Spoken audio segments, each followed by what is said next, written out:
All right, it should be back on. Do you have anything? There we go. We're back on. We'll give it a call. Let's give them a call. Hello? There you go. Is this the right one right here? That's you. Yeah, put it all the way like that. That's good. Let me turn Testing. Okay. All right, let's give Ben a call. I'm going to give the Ben Stern a call. I'll mute that background. You should actually leave it on and see if his phone rings. I have to put it on the thing. I wonder if all right, never mind. it'll be too confusing. Okay. All right, his phone number is... Don't say it out loud. All right.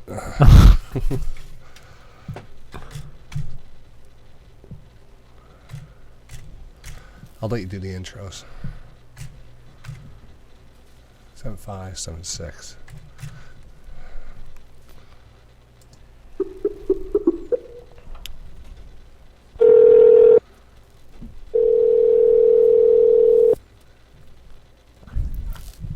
Ben. Hey Ben, it's Dak and John, Day Trading Radio. How are you? Hey, how you doing? Hey Good. Ben, how you doing? We just got to turn off one thing. Hang on one sec. I'm live on the radio. Just forgot one thing. Let me get over here. Oh man. All right, we've been looking forward to talking to you, Ben.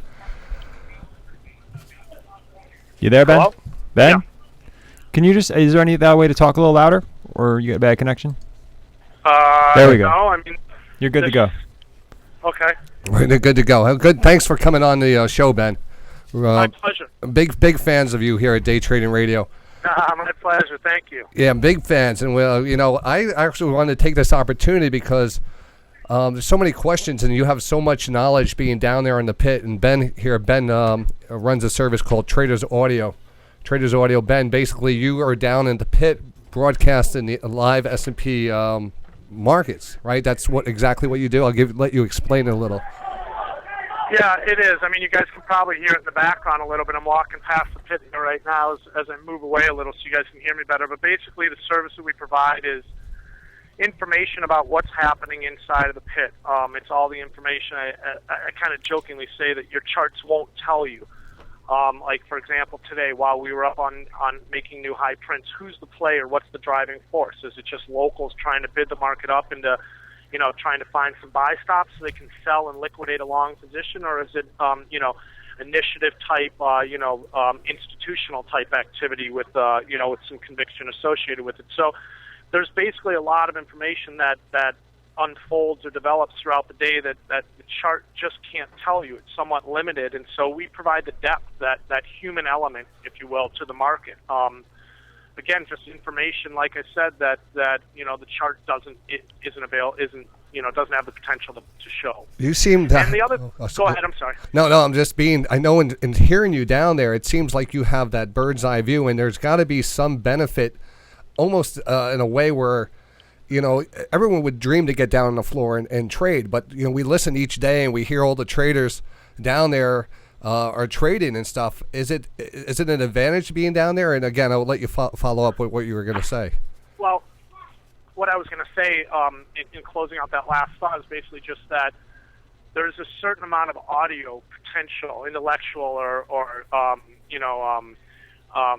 there's this audio capacity that the brain has, which for the most part most traders aren't taking advantage of, and so that's one of the neat things as well that the service does, is helps unlock this audio potential. And so you actually are hearing information which frees up more visual capacity to focus on other things. But in terms of traders wanting to be down here on the floor, if you will, or edge or close proximity to kind of the heartbeat or the energy that's happening, I mean, the trading floor has really changed over the last 10, 15, 20 years. I've been down here about 20 years, and for the most part, the change has been fairly dramatic over the last 10 years in terms of electronics versus the pit-traded contracts. And the floor has actually seen a lot of business go to the electronic. Some of it, in my opinion, and this is shared by a lot of other traders, some volume that we see in the E-mini contract is, in the S&Ps at least, is not necessarily so much activity that left the pit for the electronics. More so, we're seeing a lot of volume there that came up as a result of the speed and the efficiency of the machines. And so you have a lot of spread type trading, a lot of logarithmic type, high frequency type trading that's occurring right now. Again, there wasn't the essential for in the past when you had to use a telephone to, phone in and order this, that, and the other thing. So that's what we're seeing a lot right now. It's my opinion that a lot of the speculative type money that we were seeing, for years and years and years, that was driving the volumes in some of these stock indices futures products is actually sidelined right now. I mean, we've had low interest rates over the last few years, and projection to see the same in the next few years or a couple years at least, barring any unforeseen developments that could occur. But again, for the most part, the trading floor has really kind of gone through a bit of an evolution where it's still kind of trying to figure out its own right now, if you will, or how to kind of reinvent itself in some ways. I mean, there's still, especially in the S&P pit, because of the 5-to-1 ratio and the dime to quarter tick increment, there's still a lot of information in the pit here right now, which is really relevant to traders. And for the most part, as long as that continues to be the case, we're going to continue to be here and be reporting on that information because we really enjoy what we do here. You guys probably hear that in the broadcast. We bring a lot of energy to the audio, a lot of passion, a lot of enthusiasm, and this is really, I'm really passionate about what I do. We have other broadcasters, so we do cover other pits and other markets, but this is my baby. This is, what you do is legendary. I mean, it's great. You have that. Are you able to? You're able to be down there is because.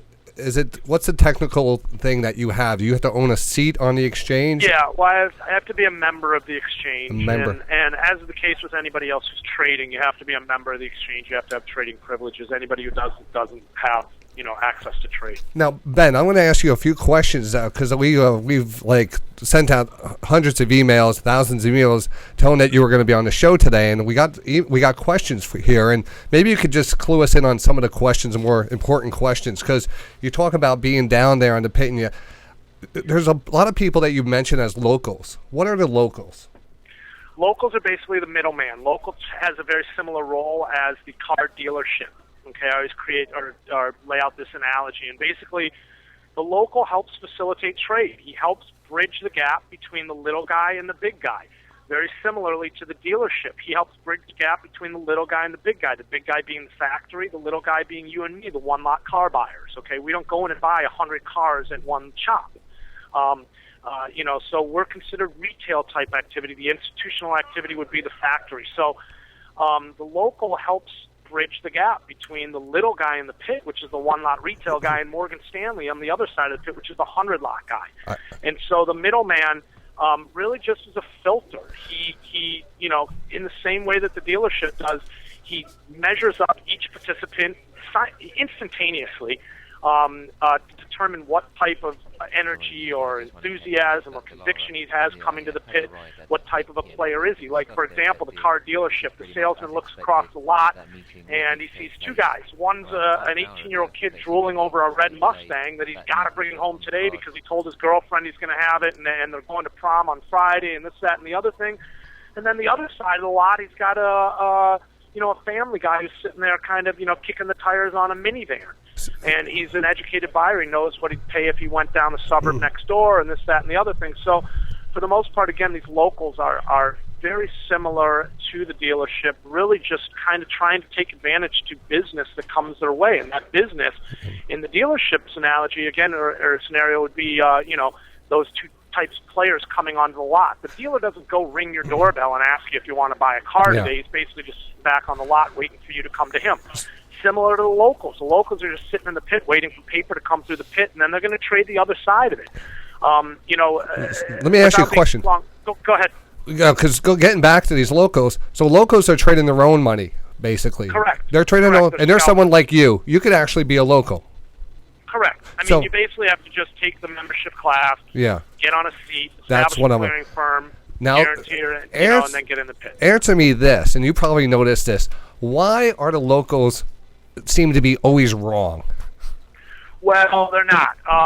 What's been happening recently, and a lot of people are asking that question, is we've got this one-sided activity here. Paper's been mostly predominant buy-side activity. It's slow grind to the upside, and locals really have no other choice but to take the other side of that paper that's coming in. Again, it's as the paper's coming in to buy, locals will provide offers for them up above where the market is to pad themselves a little bit. But if they can't the market lower after they've fulfilled the demand, if they can't push it lower and find any supply to liquidate on, then basically they just get stuck and they have to get out. It's like the dealership. If you drive a Subaru on this morning and say, hey, I'm looking to sell you the Subaru and I'm looking to buy one of those nice BMWs, how much will you give me for the Subaru? And he offers you $20,000, you go sold, and you take the bus home. Yeah. It'd be a similar situation if that happened 10, 20, 30 times to the dealer today. By the 15th, 20th, and 30 Subarus that he buys, he's not going to offer the same price that he offered you. And if the seller of those Subaru keeps hitting his bid, prices will go lower, and he'll eventually get overloaded long position on Subarus, and he'll have to get out. So basically that's what's happening. The opposite of what's happening in the pit here is we've had predominant buy-side activity. Locals take the other side of it, constantly offering it higher. Paper meets, comes to their offer, trades with them, buys from them, and then again you've got prices moving higher. You've got locals that are stuck short. You mentioned one thing all the time is the number one. Now, number one, explain his relationship with the locals. Number one is our most aggressive, most vocal, kind of standout type local. He tends to fade the whole pit. He likes to. The joke about him is the longest he's ever been is short 10. he 99.9% of the time is on short side activity, and recently he's actually shifted a bit. He loves to fade the whole pit. So when this, again, like what we were just talking about, this predominant buy side activity we've been seeing in the paper, pits had to be short. Number one's actually been coming in on a long position, which is completely out of character for him. But again, he loves to fade the pit, so that's in character. So it's all about fading the pit or going against the crowd. For him. For the most part. And is it because what makes him number one, and does he get knocked off his crown of being number one? What if another number one comes in there, and how do you know he's number one? Well, the number one status that we give him is more the kind of presence that he has in the pit, his extreme arrogance and his extreme vocal nature and aggressiveness. Now, one of the things there are other locals in the pit who trade more than him or trade larger size, who will take on larger size, but he's number one in terms of most aggressive. Is that something that that title, does he know that he's number one, and does he take honor in it? No, it's not an ego thing or anything. No. It's a money thing. It is a money thing. And you sometimes, because the service you provide, you're able to look at the the number one's eyes, right? You could read into him. If you know, sometimes you might say, I think he has something. He has something. You get excited. Sure. What is that telling? What is that telling your audience? Well, basically, it's again just that information that the chart can't give you in that bar chart. It's not able to explain to you what number one, whether he's chewing his fingers down to the knuckle or whether he's sitting there high-fiving his friends next to him. It's a real easy read in terms of watching facial expressions and body language for these guys in the pit. It's difficult for you guys because you don't see it. So, like, for example, it'd be like playing poker at Poker Stars or one of those online you can't see, poker areas versus actually sitting down at the player table in front of actual human players and watching body language and facial expressions. So we're basically sitting at the table watching the facial expressions and the body language. You can watch how they react to activity as it comes their way or lack thereof. Again, there's not always high energy trade going on down here, and so we can communicate that information to you as well. Ben, what do you think? What do you see as the future of the S&P floor, the pit floor there? I mean, that's such a wide range. I mean, that anything could happen. But do you see down the road them losing their jobs to computers? Well, that has been happening over time for the most part, and probably will continue to be. In my opinion, I really feel like once the options become efficient and liquid on the screen, then we're going to probably see a major migration from the trading floor to the screen. But for the most part, the options still aren't quite what traders need them to be, or the market makers at least need them to be. And so again, we continue to see this floor-driven activity. A lot of what we see down here is just kind of old relationships that are still being honored, and it's impossible to predict the future of the floor. I mean, I can tell you this, and this is basically my position on it, and some of you guys have already heard me say this before, similar to that car dealership analogy when I described the locals, but my first day down here, guys, as a runner, keep in mind this is 20 years ago. I held an order up to the guy in the D-Mark pit, or actually it was the Canadian dollar pit, and the guy looks at me who's supposed to take the order from me, and he goes, "Hey, kid, what are you doing down here? Don't you know that this place is about to close?" That was 20 years ago, you know. And if I had listened to him that day, I would have never had any of the experiences I've had, met any of the customers that I've had, or been able to enjoy this in the way that I had, and learned and experienced again this you know, unique world or this unique environment. So I've actually stopped predicting. You know, back in that day, I used to predict, well, we'll be here 5 years, 10 years. Yeah. No, not a good. I don't like it. Wrong. Every prediction I made. Everything. So is everybody else who's made a prediction, they've been wrong. We're still here. A question on your service again. I got an email in here. It says that you discussed something called the morning range, and how important is this to the? Very important.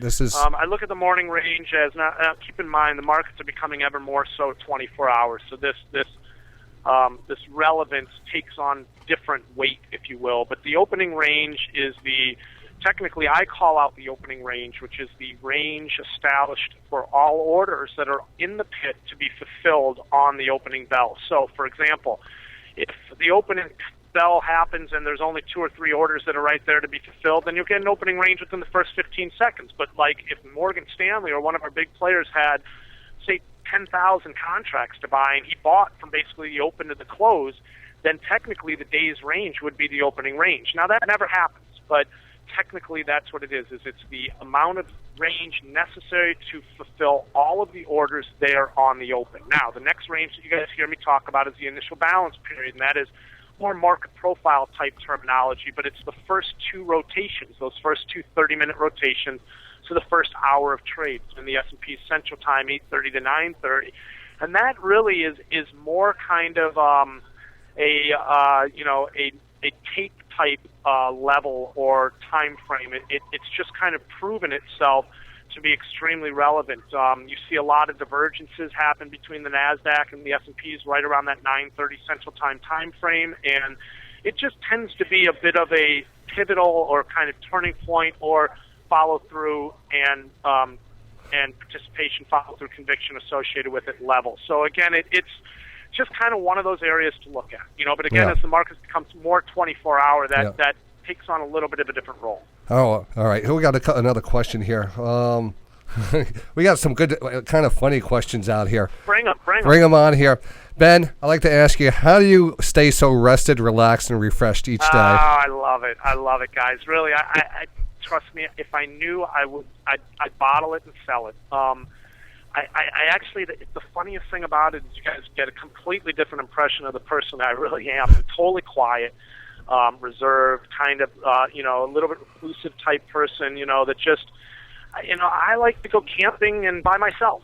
I like to talk to nobody over the weekend. I got sounds like John. Sounds exactly like John. Sounds like me. It's a good thing I know where he lives. If I ever need him, I can go to his house. Well, what you guys are seeing and hearing is, I don't know where it comes from. Basically when I turn the switch on every single morning, I just get all fired up and it just spills out. That voice of yours. I jokingly say it comes from the heart, not from the voice box. Have you ever been asked to do auctions?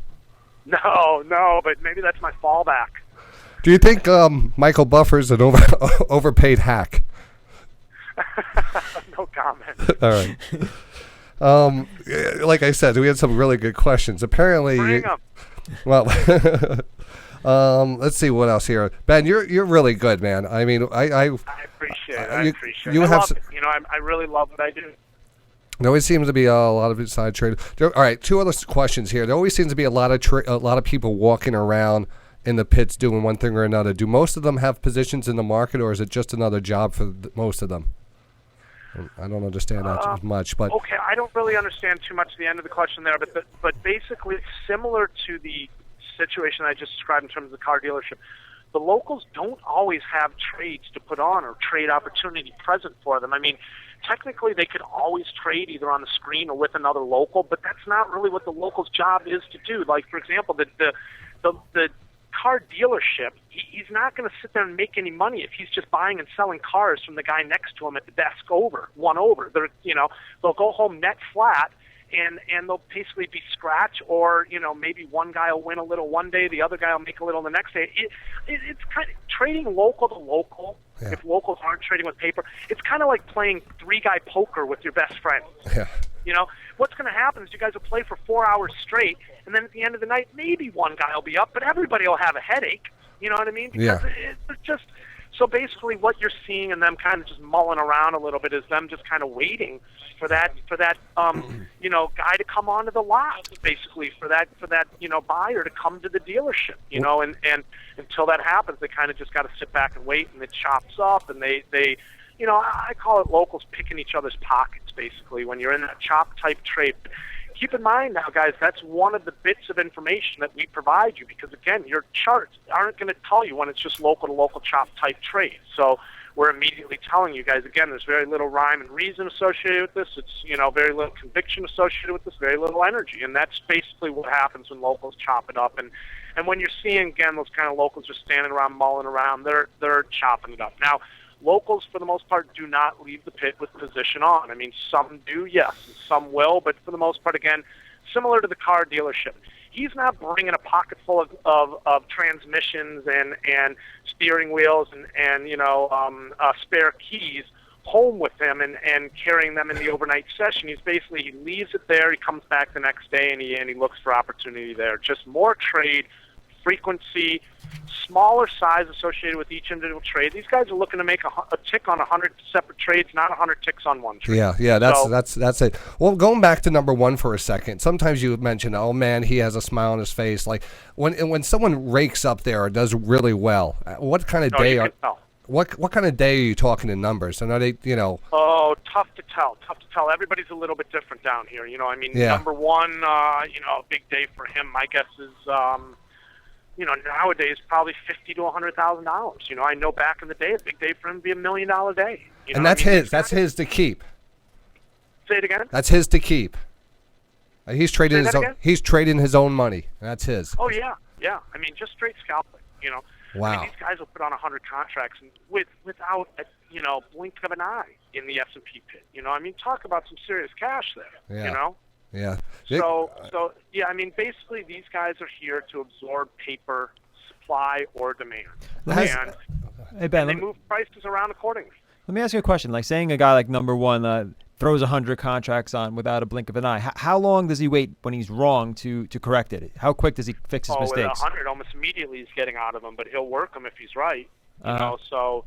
And I've seen him stay stubborn against them. Don't get me wrong, for a few handles. You also hear me talk about that. I call it tri-S when these locals get short, stubborn, and stuck. Like I have to say, number one today is probably having a hard time. Well, you wouldn't know. Well, actually, I think he did all right today. He left early, but I wasn't really on him too much today because keep in mind, today we had bid activity on behalf of paper. Locals actually got stuck. They were able to push it a little bit lower in the initial part of the morning session, but weren't really able to get anything going on that downside activity in terms of paper. They started covering buying from light retail on the way up, and then we saw more paper coming in buying, which brought us up into our highs. So locals were basically taking the other side of that paper. If number one was taking the other side of the locals, then he probably was in a bit of a long position today. But it was a tough read for me. He took some time off for a while. He left for a while and then came back recently. And since he's been back, he's been trading light size, much smaller. Right. That's smart. I should follow that advice sometimes. This is wonderful information you would provide for us, Ben. It's really my pleasure. Yeah, I want to let you get going. I know you have a market to call, and I appreciate. This is Ben Lichtenstein from Traders Audio, and again, we're from Day Trading Radio, and I do actually have a discounted banner for the members of the site. So I definitely always urge people to take that that opportunity. Do you have any other services, Ben, that you are starting up or doing anything? It's mainly if you guys go to a lot of what we provide, guys, for the most part, is just basically out there and free. One thing I'd steer guys towards is our market research tab. That's off the homepage, off the tradersaudio.com website. Click that market research tab. There's a lot of information there. We do support resistance numbers there, some market profile activity there. We do offer some other services. We have a Forex Squawk. We're in the process of getting our grains audio back up, and we're also going to do livestock audio real soon. But nice. For the most part, we actually consolidated over the last couple of years. We've been kind of bringing things down a little bit, and now we're back into a bit of a growth phase. We're going to be launching an app in the next couple of weeks, nice. And are really looking forward to some new things that we're providing. We've started to actually show some charts in the S&P broadcast, which is a little bit of a new twist. We never really did that before, and just kind of pointing out some of the levels that we're looking at, some of the market activity balances and vertical conviction or vertical type activity that we're looking at. So a lot of new things, but again, for the most part, we really just point out for those guys that aren't familiar with the service and the approach that we have towards the business model is basically, customer is king. I really feel that that's kind of been lost over the years by a lot of companies, and we make it clear that we're not the kind of service where you sign up, you get a username, password, and you never hear from us again kind of thing. We're, out there. We make it clear, readily available. We eat, breathe, sleep this stuff daily. So again, it's really my pleasure, and believe it or not, in many ways, very selfish of me to put this extra activity energy into it, because I'm the one really that benefits more from it, discussing these local activity. It helps me learn more and understand things, and I'm seeing better and better every day. So it's a win-win for us basically, but I make it real clear that guys are always like, hey Ben, I can't believe you give us this extra time and after work and this, that, and the other thing. It's really I'm the one who's benefiting from this, not you guys. I mean, hopefully you guys do as well, don't get me wrong, but I'm certain I do.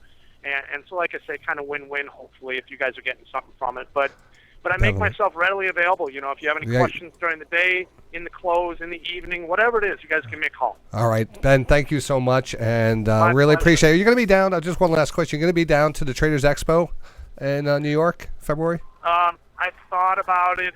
It's not looking good, though. If that changes, I'll let you know. All right, cool. Yeah, if you do, we're having a little party Sunday night for the members, and if you're in town, we'd love to have you. All right. Well, unfortunately, that would be really tough for me because I'd have to be coming back on that Sunday night. All right. But well, yeah. Let me look into it a little bit. If nothing else, we can at least get together and just say hi to each other or something. Right on. All right, Ben, thank you very much. Thanks a lot, Ben. All right, guys, take it easy. Take care. Thanks again. Bye. All right, excellent. Wow. Big Ben. He gave a lot of time. He was very passionate about what he does. Anybody who's passionate about stuff like that, he's fired up. He's great. He's fired up. High energy, that guy. He's great at it. Yeah. It doesn't go hand in. He can't be great at something if you're not passionate at it. You can never sustain that level of what he does without being. I was going to ask. I was going to go into the whole thing about the burnout. Extraordinarily passionate. The whole burnout factor. I was going to ask him what would cause him to get into the market. Yeah, I wanted to ask him that too next time. Yeah, I think the thing is he doesn't really trade though. Like he kind of just calls the market. Yeah. So I think that makes it. But he's able to trade. He's able. He did mention that he does trade once in a blue moon. Yeah. But imagine it being there and knowing what event would get him in the market. He'll be on the front lines. And something's going down and the market's ripping one way. I mean, at how point does he pull off and it has the Superman uniform underneath? He jumps into the pit. Long 500, right? Yeah. Or can he throw an order in from his chair out there? He's like holding up a big sign like he's at an auction. Got a big button on his desk or something. Yeah. Yeah, he's a good guy though. No, I remember talking to him a bit before. I hope I got everyone's question. I hope I did. It's hard to answer them all, and he gave a lot. Really. I tried to get to everyone's question. I think I missed one question here. Locals are just playing follow the leader. He went really deeply into the locals, so I think we got a pretty good idea. I felt like I was going over things again. Yeah. Well, I guess it gets down to the same thing over and over. Yeah, PG here. So good interview. Thanks for setting that up. Yeah, you can RSVP for the meetup. How are they doing that now? On the site? Yeah, right there. Where?